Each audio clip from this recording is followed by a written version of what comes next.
आइए हम लोग स्क्रीन रिकॉर्डिंग से देखते हैं कि किस तरह से अन्नपूर्णा फॉर्म का आप ऑनलाइन घर बैठे फिलअप कर सकते हैं।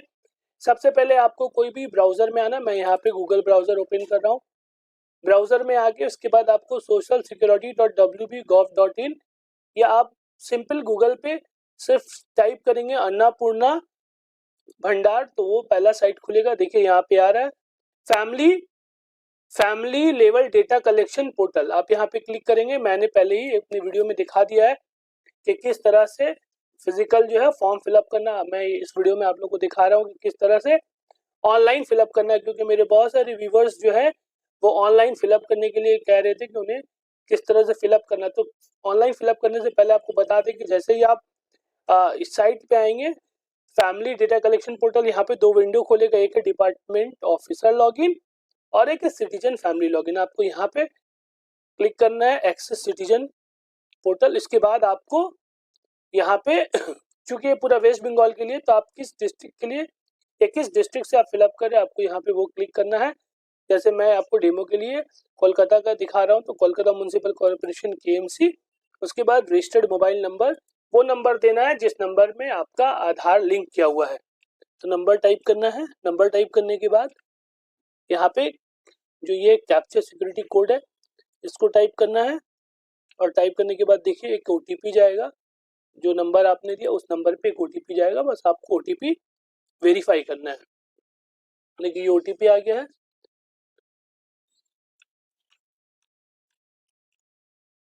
अब उसके बाद इसको वेरीफाई एंड कंटिन्यू करना है। अब वेरीफाई कंटिन्यू करेंगे तो देखिए इस तरह का पेज खुलेगा। बहुत ध्यान से देखिए करना क्या है। यहाँ पे लिखा हुआ है डेटा कलेक्शन फॉर्म। यहाँ पे आपका डेटा जो है सबमिट होगा। क्योंकि अन्नपूर्णा योजना, अन्नपूर्णा भंडार जो वो फीमेल के लिए है, तो फीमेल को अपने फैमिली का तमाम लोगों का डिटेल्स देना है। अगर उनके फैमिली में 3 या 4 लोग हैं तो जो सबसे बड़े उम्र में, चाहे वो फीमेल के फादर हैं या उनके मदर या उनके हस्बैंड है या उनके ग्रैंडफादर है, जो भी होंगे हेड ऑफ द फैमिली, उनका नाम यहाँ पे जाएगा। सपोज कि हेड ऑफ द फैमिली अगर आपके फादर है तो आप यहाँ पे अपने फादर का नाम देंगे। अगर ग्रैंडफादर है तो ग्रैंडफादर, या जो भी मेल या फीमेल इससे मतलब नहीं है, जो सबसे बड़ा सदस्य, सबसे बड़ा फैमिली मेंबर है उनका नाम यहाँ पे जाएगा और उनका पूरा डिटेल्स यहाँ पे देना है। देखिए क्या क्या डिटेल्स लगेगा। सबसे पहला बेसिक इन्फॉर्मेशन, उसके बाद राशन कार्ड का डिटेल। राशन कार्ड का क्या डिटेल लगेगा कि कौन सा राशन कार्ड जो है वो यूज करते हैं, कौन सा राशन कार्ड यूज कर रहे हैं, वो डिजिटल राशन कार्ड है या नहीं है, ये उसका डिटेल लगेगा। डिजिटल राशन कार्ड का डिटेल। उसके बाद एसेट के क्या उनके पास है, मतलब 2 व्हीलर या 4 व्हीलर है कि नहीं। उसके बाद इनकम या प्रोफेशन, ये उसका प्रूफ लगेगा। उसके बाद आइडेंटिटी डॉक्यूमेंट, इसमें CA के बाद उनका क्या कंडीशन या क्या स्टेटस था वो लगेगा। उसके बाद ये लगेगा गवर्नमेंट स्कीम, अगर कोई और भी गवर्नमेंट स्कीम ले रहे हैं सपोज करें किसी तरह का, तो वो स्कीम का डिटेल देना है।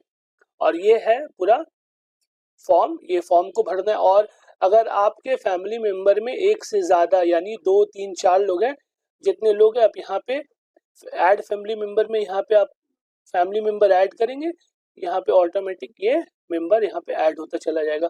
सबसे पहला head of the family name, Aadhaar के हिसाब से फैमिली में जो सबसे बड़े हेड है उनका नाम लिखना है, लिख दिए। उसके बाद next date of birth, date of birth यहाँ से डेज, मंथ और ईयर के फॉर्मेट में देना है। सबसे पहले ईयर को स्क्रॉल करेंगे। ईयर को स्क्रॉल किया। ईयर को स्क्रॉल करने के बाद आपको मंथ और डेज सेलेक्ट करना है।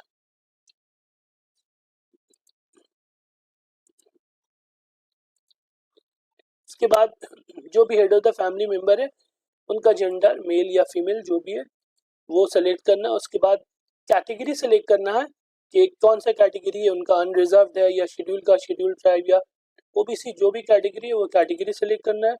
उसके बाद नेक्स्ट रिलीजन सेलेक्ट करना है। रिलीजन सेलेक्ट करने के बाद आधार में जो नंबर है, मोबाइल नंबर, वो नंबर देना है। उसके बाद यहाँ पे देखिए total number of the family member including head of the family यानी HUF। अगर आप यहाँ पे 3 करेंगे तो ऑटोमेटिक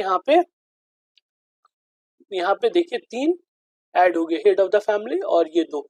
जितने मेंबर्स हैं सबका डिटेल देना है, केयरफुली सुने, सबका डिटेल देना है आपको, सबका यहाँ पे बेसिक इन्फो, राशन कार्ड का इंफॉर्मेशन, एसेट इंफॉर्मेशन, इनकम या प्रोफेशन इंफॉर्मेशन, उसके बाद आइडेंटिटी डॉक्यूमेंट्स, जैसे मैंने पहले ही कहा कि वोटर आईडी कार्ड और आधार कार्ड का आपको पीडीएफ या पीएनजी फॉर्मेट या जेपीजी फॉर्मेट 50 केबी से 200 केबी के बीच में पहले ही बना के इसको रख लें, और इसको बहुत आसानी से आप आई लव पीडीएफ या कोई भी प्ले स्टोर से, कोई भी आप थर्ड पार्टी ऐप से आप इसको स्कैन करके अपने मोबाइल में पहले ही रखें, क्योंकि इसका बिना आप फर्दर मूव या फॉरवर्ड एप्लीकेशन को नहीं कर पाएंगे। उसके बाद डिसेबिलिटी, अगर कोई फिजिकली चैलेंज है तो यस और नो यहाँ पे उसको टिक करना है। उसके बाद आपको अगर डिसेबिलिटी है तो उनका सर्टिफिकेट का और क्या कितना % डिसेबिलिटी, अगर नहीं है तो सिंपल यहाँ पे नो कर देना है। उसके बाद आधार नंबर, जो भी आधार नंबर है 12 डिजिट का, वो आधार नंबर देना है। उसके बाद यहाँ पे permanent address as per your document, आपके डॉक्यूमेंट के हिसाब से जो आपका एड्रेस है वो एड्रेस आपको देना है। उसके बाद यहाँ पे एरिया सेलेक्ट करना, आप रूरल या अर्बन कौन से एरिया में रहते हैं, तो यहाँ पे कलकत्ता म्युनिसिपल कॉर्पोरेशन का मेनली अर्बन एरिया में, तो यहाँ अर्बन सेलेक्ट करें। उसके बाद पिन कोड, यहाँ पे पिन कोड भी दिया हुआ, आपको पिन कोड यहाँ से देख करके सेलेक्ट करना है। उसके बाद पोस्ट ऑफिस सेलेक्ट करना है स्क्रॉल करके, पोस्ट ऑफिस के बाद पुलिस स्टेशन सेलेक्ट करना है। पुलिस स्टेशन सेलेक्ट करने के बाद यहाँ पे ब्लॉक केएमसी ये सेलेक्ट करना है। उसके बाद वार्ड सेलेक्ट करना है, केएमसी में जो भी वार्ड आपका पड़ता है, जो भी आप वार्ड में रिसाइड करते हैं वो वार्ड यहाँ पे देना है। उसके बाद ध्यान से यहाँ पे आपको अपना वोटर आईडी कार्ड का नंबर, इपिक नंबर यहाँ पे देना है। जो आपका वोटर आईडी कार्ड का नंबर है वो आपको यहाँ पे पुट करना है। उसके बाद आपको आपका असेंबली देना है, स्क्रॉल करके आपका कौन सा असेंबली में पड़ता है वो असेंबली देना है। उसके बाद आपका पार्ट नंबर, क्या पार्ट है, पार्ट नंबर देना। उसके बाद देखिए यहाँ पे ध्यान से आपको इपिक जो है वो आपको अपलोड करना है यहाँ पे। उसका साइज मैंने पहले ही बता दिया है कि 50 केबी से 200 केबी होना चाहिए। तो इस तरह से आप फॉर्म फिलअप करेंगे, नेक्स्ट करेंगे। उसके बाद नेक्स्ट में आपका राशन कार्ड, आप डिजिटल राशन कार्ड अप्लाई करते हैं क्या है उसका आपको डिटेल देना है। उसके बाद फिर आप नेक्स्ट करेंगे तो एसेट का इंफॉर्मेशन वहाँ पे रिक्वायर होगा। उसके बाद इनकम का, उसके बाद आइडेंटिटी डॉक्यूमेंट्स, उसके बाद गवर्नमेंट स्कीम्स, आपको गवर्नमेंट स्कीम अवेल करेगी नहीं। इस तरह से आप अपना और अपने पूरे फैमिली मेम्बर का जब आप दे देंगे तो आपको, आप जब दे देंगे तो आपको एक पीडीएफ जो है वो आपको एप्लीकेशन नंबर के साथ आ जाएगा। वहाँ पे एप्लीकेशन स्टेटस लिखा रहेगा सबमिटेड, और जब आप आज सबमिट करें तो आपका सबमिशन डेट विद टाइमिंग दिया हुआ रहेगा, उसको आप बहुत अच्छे से संभाल करके रखें। मैं फिर आपको बता दूं क्या क्या डिटेल है उस सेक्शन में। पहला family identity, name, date of birth, gender, Aadhaar, name of the family member, address, contact number, relation with head of the family, head of the family के साथ क्या रिलेशन है। उसके बाद इपिक वोटर आईडी कार्ड का number, उसके बाद part number, उसके बाद कैटेगरी, उसके बाद रिलीजन। उसके बाद सेक्शन बी में क्या है, राशन कार्ड, फूड सब्सिडी इसमें है, do you have a digital ration card, अगर यस तो आपको हाउस होल्ड आईडी या राशन कार्ड का नंबर डालना है। उसके बाद कौन सा आपके पास राशन कार्ड है, RSKY1 या RSKY2 जो भी है। उसके बाद एसेट डिक्लेरेशन में house size, does your house have 3 pucca room, yes no करना। Whether your family owns any land, आपका कोई लैंड है फैमिली ओन करता है वो, size of the land holding of the family member वो। So does any member own a motorized non commercial 4-wheeler, आपके पास कोई नॉन कमर्शियल 4-wheeler है तो उसका ना कितना है, नंबर ऑफ द व्हीकल, उसका व्हीकल रजिस्ट्रेशन नंबर। उसके बाद हेल्थ इंश्योरेंस कवरेज है अगर तो वो।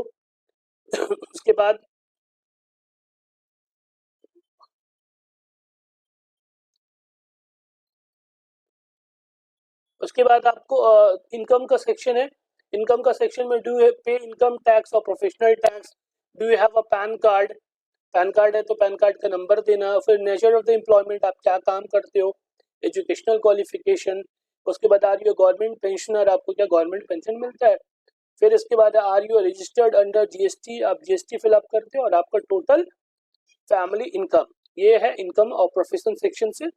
उसके बाद अदर आइडेंटिटी डॉक्यूमेंट में सीए एप्लीकेशन स्टेटस, आपका सीए एप्लीकेशन स्टेटस क्या है। उसके बाद एक है if deleted in SIR 2026 whether the case pending in tribunal, अगर आपका केस ट्राइब्यूनल में पेंडिंग और आपका नाम डिलीट हो गया तो यहाँ यस नो भरना है। फिजिकल डिसेबिलिटी अगर कुछ है तो वो, अगर डिसेबिलिटी है तो डिसेबिलिटी सर्टिफिकेट नंबर और डिसेबिलिटी परसेंटेज। उसके बाद है benefits under government scheme, are you receiving any benefits under government scheme through DBT, अगर डीबीटी के थ्रू आपको कोई गवर्नमेंट स्कीम मिल रहा है तो वो लिखना है। Are you applying for Annapurna Yojana, ये फिलअप करना है। उसके बाद फैमिली आइडेंटिटी, इस तरह से आप अपना 500 सेक्शन भरेंगे और जितना आपका फैमिली मेंबर है वो लोग का आप ऐड मेंबर करके वो लोग का इंफॉर्मेशन भरेंगे तो आपका इजीली जो है ये फॉर्म फिलअप हो जाएगा और आपको एक जो है वो नंबर मिल जाएगा, वो एप्लीकेशन नंबर है। और जो आपको एप्लीकेशन मिलेगा पीडीएफ, उसको बहुत अच्छे से रखना है और वहाँ से आप अपना स्टेटस चेक कर सकते हैं कि अभी आपका क्या स्टेटस है और आपका जो है वो अप्रूव्ड हुआ है एप्लीकेशन या नहीं। मैं आपको अपने डिस्क्रिप्शन में इस वेबसाइट का लिंक भी दे दूंगा, साथ ही साथ एक फॉर्म फिल किया हुआ भी आपको डेमो के तौर पे दे दूंगा, नाम वगैरह हाइड करके कि आप उसको देख करके फिलअप कर ले। बहुत ही इजी फॉर्म है, अगर कोई थोड़ा सा भी टेक से भी है, अगर वो नेट चलाना जानता है वो तो इजीली आराम से ये फॉर्म फिलअप कर सकता है, कोई टेंशन नहीं है, कुछ नहीं है। आप लोग फॉर्म जरूर से भरें और गवर्नमेंट का ये जो योजना है इसका आप लाभ उठाएं, इसका फायदा उठाएं। और मेरा ये वीडियो अगर आपको इन्फॉर्मेटिव लगा तो अपने दोस्तों रिश्तेदारों तक जरूर पहुंचाएं, उन लोगों का हेल्प करें जो ये फॉर्म खुद से नहीं भर पा रहे हैं। और साथ ही साथ मुझे कमेंट करें, अगर कुछ किसी तरह का भी कोई दिक्कत हो, कोई परेशानी हो तो आप मुझे ज़रूर कमेंट करें, मैं कोशिश करूंगा आपका प्रॉब्लम को सॉल्व करने का। और अगर आपको फॉर्म फिलअप करने में कोई भी दुश्वारी हो तो आप मुझे कमेंट कर सकते हैं। Thank you.